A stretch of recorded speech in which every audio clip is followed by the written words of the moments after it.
right, all right, all right. All right, guys, let's get started with the morning motivation quotes. Fire us up. Great morning. Mute. Okay, we're going to do the last one in this series, and tomorrow we're going to start 31 closing statements that'll help us make sales. So here we go for number 24. It's quite long, so bear with me. Okay, here we go. All right.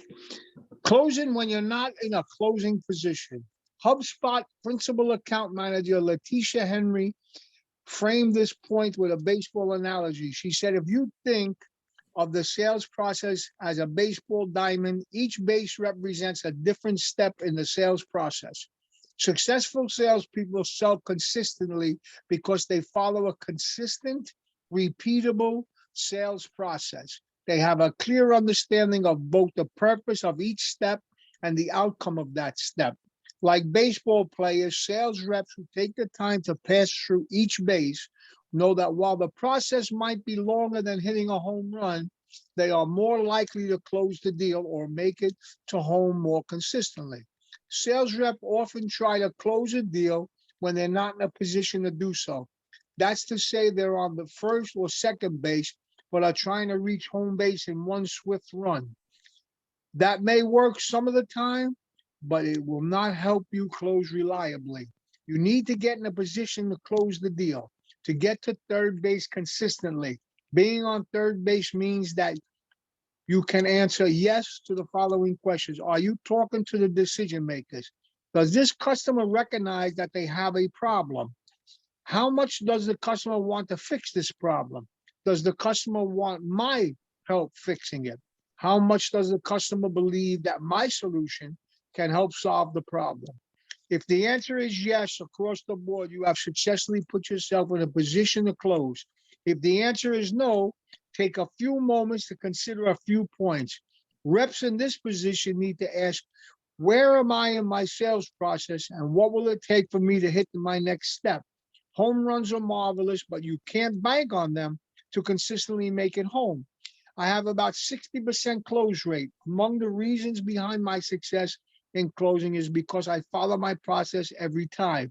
I do not go for the close until I'm covered all my bases every time. I don't close until I am in a position to close every time. You need to put yourself in a position to close if you want to close consistently.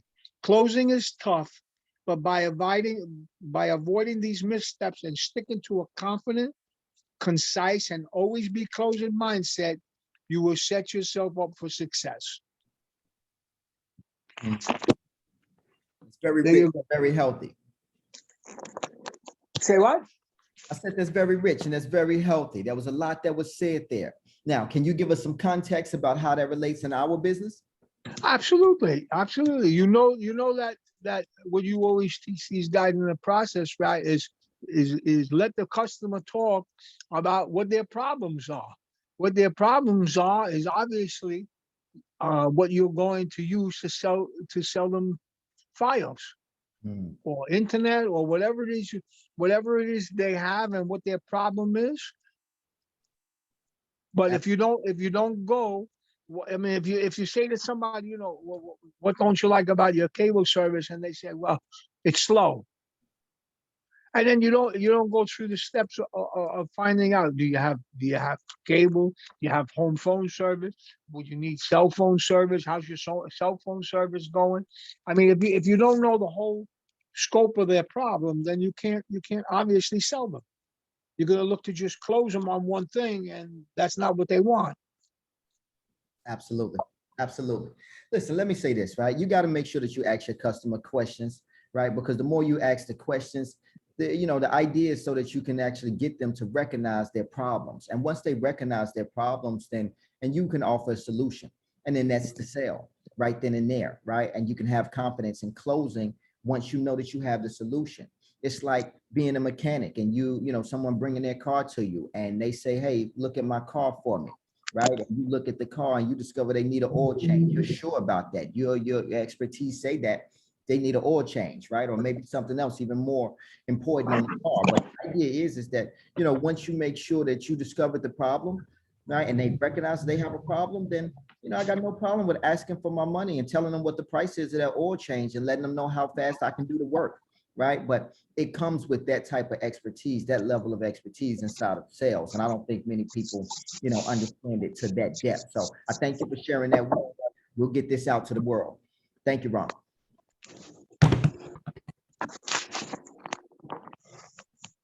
Who's next, guys? Ready. Circumstances may cause interruptions and delays, but never lose sight of your goal. Prepare yourself in every way you can by increasing your knowledge and adding to your experience so that you can make the most of opportunity when it occurs. Mario Andretti. Give me some context. Why does that resonate with you?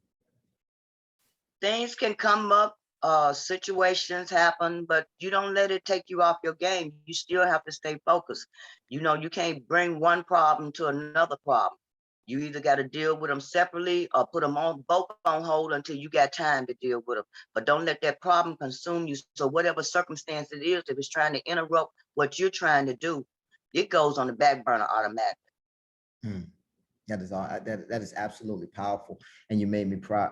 You know, you gave me the chills just a little bit. The way that you looked inside this camera and you explained that to me, because I know that you understand it now at this point, right? I can tell you so many times I've had to have conversations with people like I can't deal with this now, right?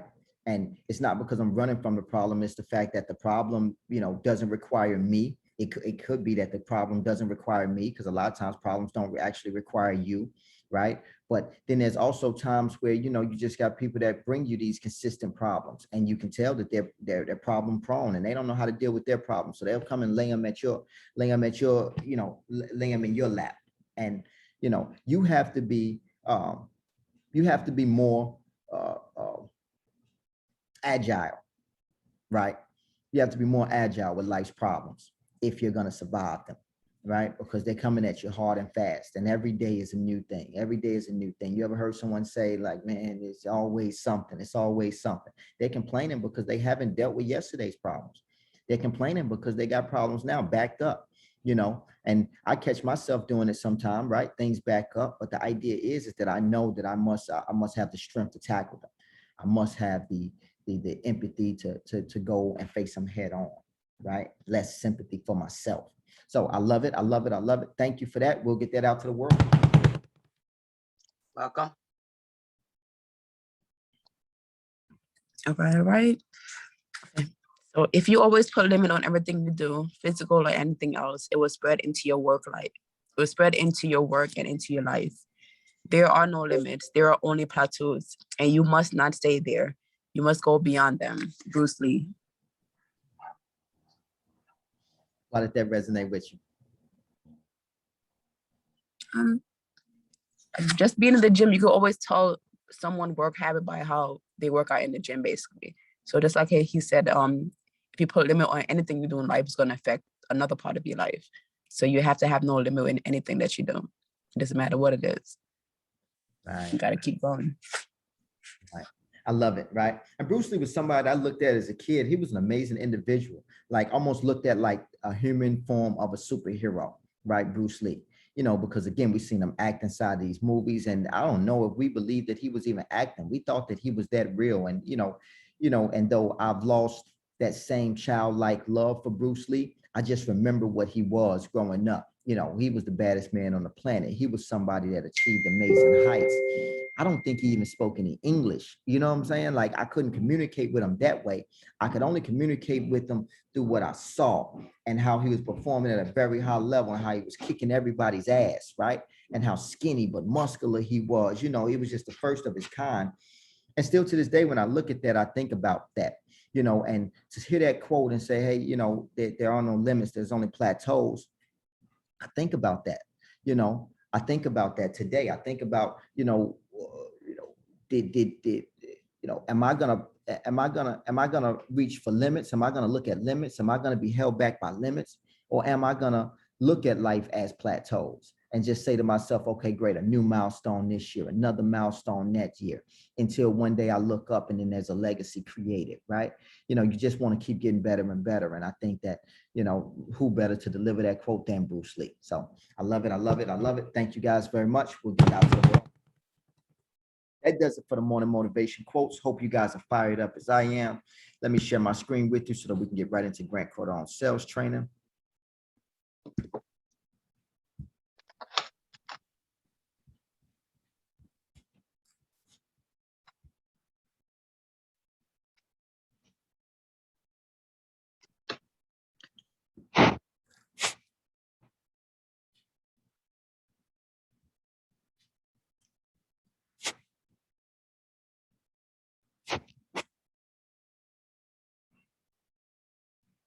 All right, guys.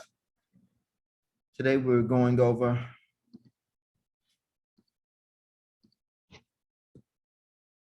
accountability. We'll spend the next 2 minutes and 37 seconds. Accountability. Who's going to hold you accountable? Who? I don't want anybody to hold me accountable, Grant. Okay, good. Then the marketplace will punish you. If you're not going to hold yourself accountable, or have your spouse hold you accountable, or have a manager hold you accountable, or you have some ability to morph outside yourself and become a manager of you and hold you accountable, the marketplace will punish you. I'm telling you, anybody that's not going to discipline themselves, hold themselves accountable, is punished and disciplined by the marketplace. The economy will punish you. Okay, I say this to you to encourage you. Man, what am I doing, man? I got to get my game on. First of all, you live on a planet of a bunch of people that are not accountable, that are not motivated, that are not organized, that are not following up. This whole category of information I'm sharing with you right now reveals an area that is a problem on the planet with hundreds, billions of people, not just a handful. We don't follow up. Why not? Because nobody holds us accountable. You think because you have a job to work somewhere, or you have a business card that says you're in sales, or you've been working at Macy's for 28 years as a clerk, salesperson, you think you're entitled to continue to be in sales? Look, the entire industry is getting morphed right now. It's getting destroyed, pulled apart, because salespeople haven't done their jobs, because managers haven't enforced follow-up. Management, you have an obligation for daily meetings on follow-up. Bring your people together in a meeting. Who you calling today? Who's on your list? Who was sold? Who was unsold? And who's not interested? And who are you giving me, by the way? This is how I start a meeting every day. Every day. Who you working? Let me see the list. Who's sold? Let me see the list. Who's unsold? Let me see the list, okay? Who has lost interest and told us not to call them? In fact, on this list, who has said, don't ever call me back again? If you do, I'm going to call it the policeman, the popo. See, that's the kind of thing management needs to be doing. If you don't have a manager where you work, then hold yourself accountable. Every day, hold yourself accountable by asking yourself this. Who's on my list today? Who am I calling today? Who haven't I called? Who can I call? Who can I touch? Who would change my business forever? What 5 people could I contact today that would, ta-da, change everything? Hold yourself accountable.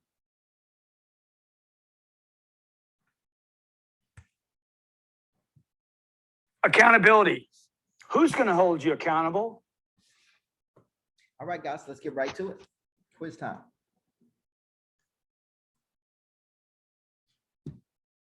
How often should you have a meeting on follow-up with management? Should it be daily? Should it be weekly? Should it be monthly? Or should it be semi-monthly? Daily. Unanimous. If no one holds you accountable, who will punish you? A, your family, your boss, the marketplace, or no one? The marketplace. Marketplace. Marketplace. Unanimous again. Who should keep you accountable for following up? A, yourself, your spouse, your boss, all of the above. All of the above. 1D. DDD. 2 Ds. What you say? D. All day. All right, guys. Drum roll. Great for our self-esteem. Great for our self-esteem. But what did we learn? You are responsible for you. So the first person that you can hold accountable for anything is you. You don't do it, you can't say nobody else didn't do it. You didn't do it. So you are accountable in every way, in everything you do. You're accountable. Period. Period, if they say. I love it. How's that? I mean, can you get that in your DNA? Can you get that in your spirit? And that become your routine? Can you make that a habit? Right? That's the question that I started to ask myself when I really got serious about becoming successful and learning and growing and stretching my arms further than I've ever stretched before, because there are no limits, right? Again, so I love it. I love it. I love it. Thank you for that. Who else, guys? What else did you guys pick up?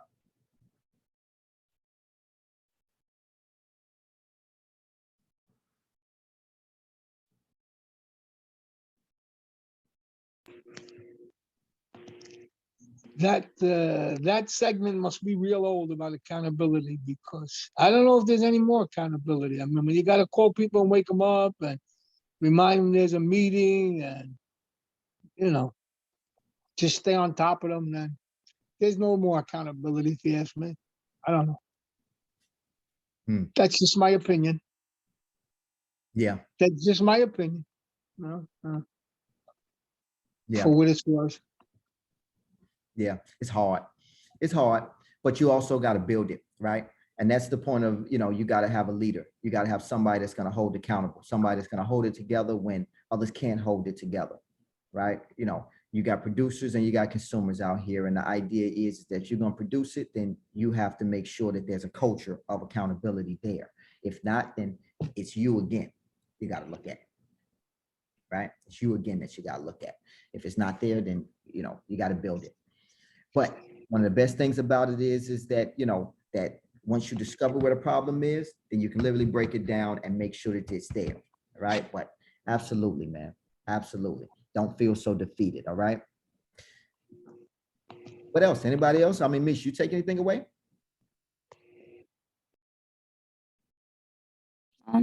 Just the same thing for most of the biz we've been watching. Just take accountability and follow up. Well, listen, I think it was a powerful video.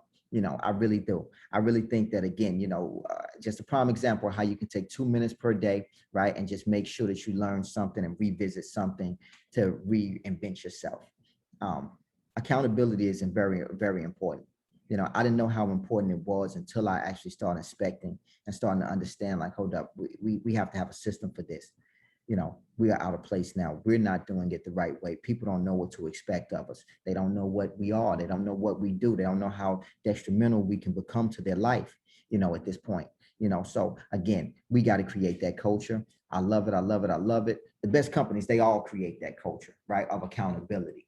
Right? And we've seen that so many different times. I mean, we can take Grant again as the example. At his company, it's just amazing how many times I get a call from somebody over at his company, right? And how persistent they are. The way I can tell that they've studied a sales pitch, they're definitely not freestyling. Nobody feels like an amateur at that company by the time they're able to make a call. And that takes extreme focus. That takes a culture of, I'm going to get this job done. I'm going to learn sales, because I could tell that they're not letting nobody on the phone just half-ass, so that means that there's a manager that came to work, fired up, motivated, that was willing to give his all to make sure that that person jumped on the phone and not sound like an amateur, because I'm sure I don't speak with managers all the time. So important piece to take away, right? And where you look at examples of where it's absolutely done well and done the right way, and you study that, right? If you're going to be successful, because you got to compete. This marketplace, again, it's a very dominant marketplace. It will take you out the game at a moment's notice if you don't, have that eye of the tiger anymore for the position. So with that being said, guys, let's all take some time. Let's think on that. But more importantly, right, that is our morning motivation call and sales training. I'll see you guys tomorrow live and alert.